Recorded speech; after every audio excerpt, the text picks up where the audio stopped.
வணக்கம். இந்த வீடியோவில் முருங்கைக்கீரை குழம்பு அல்லது முருங்கைக்கீரை பருப்பு கடையல் எப்படி பண்ணுறதுன்னு பார்க்கலாம். வீடியோக்குள்ளே போகிறதுக்கு முன்னாடி இந்த சேனலை சப்ஸ்கிரைப் பண்ணிக்கோங்க. ஒரு குக்கரில் ஒரு 4 ஸ்பூன் துவரம்பருப்பு, ஒரு 2 ஸ்பூன் சிறுபருப்பு ரெண்டுத்தையும் வாஷ் பண்ணி எடுத்துக்கோங்க. அதில் ஒரு 5-6 பூண்டு பல், ஒரு வெங்காயம் அரிஞ்சு சேர்த்துருக்கேன். ஒரு 2-3 பச்சை மிளகாய் சேர்த்துட்டு ஒரு 1.5 டம்ளர் தண்ணி சேர்த்துருக்கேன். கொஞ்சம் மஞ்சள் தூள், இது எல்லாத்தையும் ஒன்றா சேர்த்து இது ஒரு 5-6 விசில் வரைக்கும் பருப்பு நல்லா குழையணும். அதனால் அது வரைக்கும் நல்லா வேக வச்சு எடுத்துக்கலாம் பருப்பை தனியாக.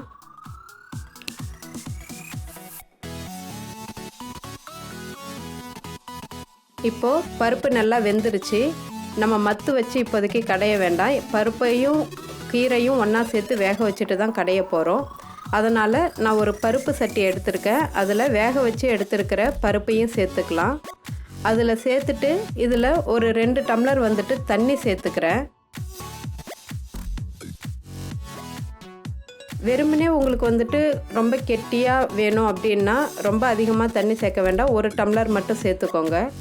இன்னும் கொஞ்சம் கொஞ்சம் குழம்பு மாதிரி கன்சிஸ்டன்சிக்கு வேணும் அப்படின்னா ஒரு 2 டம்ளர் தண்ணி சேர்த்துக்கோங்க. தண்ணி சேர்த்துட்டு 1 ஸ்பூன் குழம்பு மிளகாய் தூள் சேர்த்துருக்கேன். ஆல்ரெடி நம்ம ஒரு 3 பச்சை மிளகாய் சேர்த்துருக்கோம்.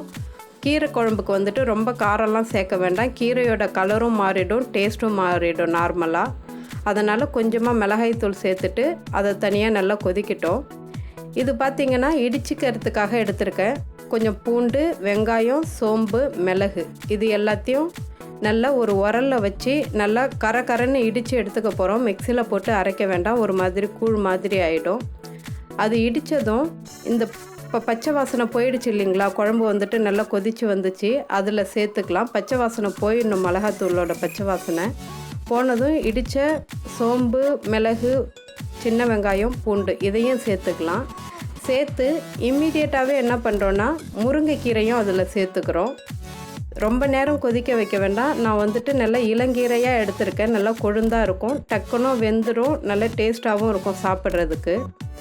இந்த கீரையை எடுத்துகிட்டு ஒரு 2-3 நிமிஷம் வரைக்கும் கொதிக்க வச்சிங்கன்னா போதும். நல்ல வாசனையும் நல்லா இருக்கும், நல்ல கீரை நல்லா வெந்து வந்துடும். நல்லா இந்த மாதிரி இளங்கீரையாக இருந்துச்சுன்னா. இப்போது இதுக்கு தேவையான அளவு உப்பு கொஞ்சமாக சேர்த்துருக்கேன். சேர்த்து இன்னும் ஒரு 2 நிமிஷம் அப்படியே கொதிக்கட்டும்.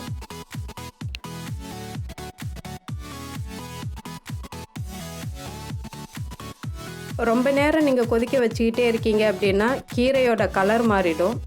சப்போஸ் புளிப்புக்கு தக்காளி தேவை அப்படின்னாலும் சேர்த்துக்கலாம், உங்கள் விருப்பம் தான் தக்காளி சேர்த்துக்கிறதெல்லாம். பட் புளி சேர்த்தா அந்தளவுக்கு நல்லா இருக்காது, குழம்பு டேஸ்ட்டு மாறிடும். தக்காளி வேணும்னா சின்னதாக சேர்த்துக்கோங்க. இப்போ இது குழம்பு நல்லா கொதிச்சிருச்சு, ஒரு 2-3 நிமிஷம் நல்லா கொதிச்சிருச்சு. இந்த மாதிரி ஒரு மத்து வச்சு நல்லா கடைஞ்சிக்கோங்க.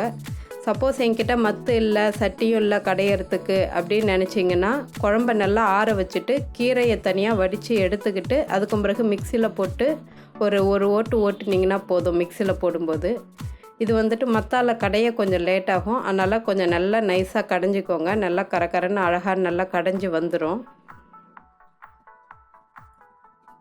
இப்போது தேவையான அளவு நல்லா கீரை நல்லா கடைஞ்சி எடுத்துக்கிட்டாச்சு. இதை ஒரு தனியாக ஒரு பவுலுக்கு மாற்றிக்கலாம். இப்போ இந்த குழம்பு கொஞ்சம் திக்காக இருக்கும். பருப்பு கடையல்னு சொல்லலாம், குழம்புன்னு சொல்லலாம். கொஞ்சம் திக்காக இருக்கும். உங்களுக்கு கொஞ்சம் தண்ணியாக வேணும் அப்படின்னா கூட எக்ஸ்ட்ரா கொஞ்சம் தண்ணி சேர்த்துக்கோங்க. இல்லை தக்காளி வேணும்னாலும் தக்காளி சேர்த்துக்கோங்க. இப்போது கம்ப்ளீட்டாக கீரை கடைஞ்சி தனியாக எடுத்துக்கிட்டோம். இனிமேல் தாளிக்கிற வேலை மட்டும்தான் செய்யணும். இப்போது ஒரு கரண்டியில் ஒரு 2 ஸ்பூன் எண்ணெய் சேர்த்துருக்கேன். எண்ணெய் சூடானதும் நான் இதில் வடகம் சேர்த்து தாளிக்கிறேன். கீரை குழம்புக்கு வடகம் போட்டு தாளித்தாலே ரொம்ப வாசனையாக இருக்கும். சப்போஸ் வடகம் உங்ககிட்ட இல்லை அப்படின்னா வெறுமனே கடுகு, ஜீரகம், காஞ்ச மிளகாய் போட்டு தாளிச்சுக்கோங்க, ரொம்ப நல்லாயிருக்கும். கருவேப்பிலை சேர்க்கணுன்ற அவசியம் இல்லை, விருப்பப்பட்டால் சேர்த்துக்கோங்க. இந்த வீடியோஸ் உங்களுக்கு பிடிச்சிருந்ததுன்னா லைக் பண்ணுங்கள், ஷேர் பண்ணுங்கள். நன்றி.